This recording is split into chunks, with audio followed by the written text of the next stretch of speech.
اور میں بہت مختصراً ایک آپ کے سامنے تاریخ پیش کر دیتا ہوں. 2018 میں جب ہم حکومت چھوڑ کے گئے تھے تو اس ٹائم پہ مہنگائی کی شرح تھی 3.9%. کھانے کی اشیاء کی مہنگائی کی شرح صرف 2.3% تھی. جی ٹی پی گروتھ تقریباً 6% پر تھی, اور آپ کی لوڈ شیڈنگ کا خاتمہ ہو گیا تھا. ایوری ون واز, آپ کے ملٹی لیٹرل انسٹیٹیوشنز بھی گروتھ پروجیکٹ کر رہے تھے.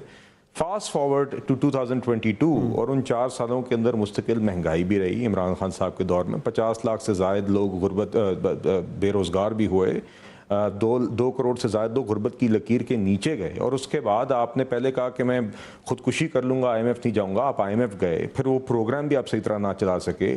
4 فائنانس منسٹرز لیٹر ان کی حکومت نے پھر اپنے ہی آئی ایم ایف پروگرام کو سبوٹاج کر کے ملک کو ڈیفالٹ کی طرف دھکیلا. تو اس کے بعد جو حالات خراب ہوئے اور اس ٹائم پہ ہوئے وہ آپ نے کیے, اور ہم نے آ کے وہ سنبھالے. آپ نے اس گھر کو آگ لگائی, ہم نے آ کے وہ آگ بجھائی. آگ بجھانے کے بعد اب اس گھر کو پھر سے ہم مستحکم کر رہے ہیں. تو دیکھیے, ہم نے اس ٹائم پہ بھی ان کا کیا ہوا توڑا ہوا آئی ایم ایف پروگرام, اپنا توڑا ہوا آئی ایم ایف پروگرام ہم نے ریوائیو کیا. اس کو بھی ان نے سبوٹاج کرنے کی کوشش کی, آئی ایم ایف کو چٹھیاں لکھ کے. جب ہم نے وہ کر لیا تو 16 ماہ کی حکومت کے اختتام پہ بھی مزید استحکام دینے کے لیے ایک 9 ماہ کی اسٹینڈ بائی ارینجمنٹ ہم کر کے گئے آئی ایم ایف کے ساتھ. اور آج ہم نے آئی ایم ایف کا پروگرام بھی طے کیا ہے. مہنگائی کی شرح آپ نے بتائی 6.9%, پچھلے 4 سال کی کم ترین مہنگائی کی شرح ہے. آج آئی ایم ایف کا پروگرام آپ کے سامنے ہے. ریمیٹنسز کے فگرز آپ کے سامنے آئے ہیں, جو کہ ایک ریکارڈ ریمیٹنسز آئے ہیں پہلے 3 ماہ کے. دیگر مثالیں ہیں, سی او کا سمٹ آگے آ رہا ہے سعودی عربیہ کے ساتھ, اب دیگر راؤنڈز کے بعد آج پھر ایک وفد یہاں پہ موجود ہے. تو دیکھیے, یہ الحمدللہ امپروومنٹ ہے. کیا بہتری کی گنجائش ہے؟ بالکل ہے.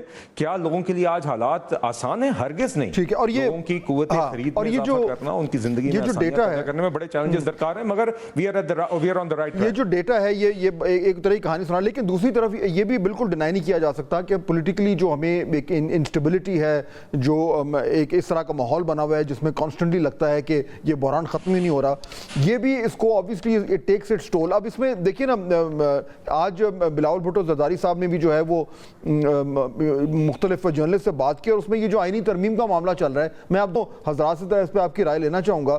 بلاول بھٹو صاحب نے آج ایک بار پھر یہ کہا کہ آئینی ترمیم کے لیے حکومت کے پاس ضمیر پر ووٹ لینے کا آپشن موجود ہے, لیکن اس کے باوجود ہم اتفاق رائے چاہتے ہیں. 25 اکتوبر تک آئینی ترمیم پاس ہونے کے لیے پر امید ہوں, لیکن اس کے باوجود ہماری طرف سے کوئی ٹائم لائن نہیں ہے. ترمیم اس کے بعد بھی ہو سکتی ہے. ہم چاہتے ہیں کہ مولانا فضل الرحمان سمیت دیگر جو ہیں ان کے ساتھ اتفاق رائے ہو, مگر جے یو آئی کا مسودہ آئے گا تو اس پر ہم بات کریں گے. بلال کیانی صاحب, ویری کوئکلی, پھر میں نقوی صاحب سے آپ کی رائے لوں گا. یہ جو ترمیم کا معاملہ ہے, اس میں اب تک تو لگ رہا ہے کہ یہ کنسنسس نہیں بن پا رہا, اور مولانا صاحب کی جو آبجیکشنز ہیں وہ گورنمنٹ ایڈریس نہیں کر پا رہی.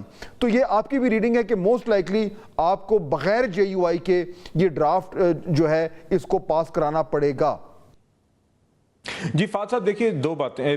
بنیادی بات تو یہ ہے کہ بائی ڈیفینیشن ایک کانسٹیٹیوشنل امینڈمنٹ کے لیے براڈ کنسنسس اس حد تک چاہیے ہوتا ہے کہ 2/3 اکثریت تو آپ کو قومی اسمبلی اور سینٹ میں علیحدہ چاہیے ہوتی ہے. تو جب بھی کانسٹیٹیوشنل امینڈمنٹ اگر آتی ہے اور اس پاس ہو جاتی ہے تو بائی ڈیفینیشن ایک کافی اکثریت دونوں ہاؤسز کی اس پہ اتفاق کرنے کی وجہ سے ہی ہوگی. یقیناً ہم چاہتے ہیں کہ جے یو آئی ایف بھی اس میں اونرشپ لے یا اس پہ اتفاق, ان کے ساتھ بھی اتفاق ہو. اسی لیے آپ نے دیکھا کہ چاہے وہ پی ایم ایل این ہو, peoples party, J U I, یہ 3 مین جماعتیں آپس میں اس کے اوپر ان کی مشاورت, ان کی نیگوسیشنز جاری ہیں.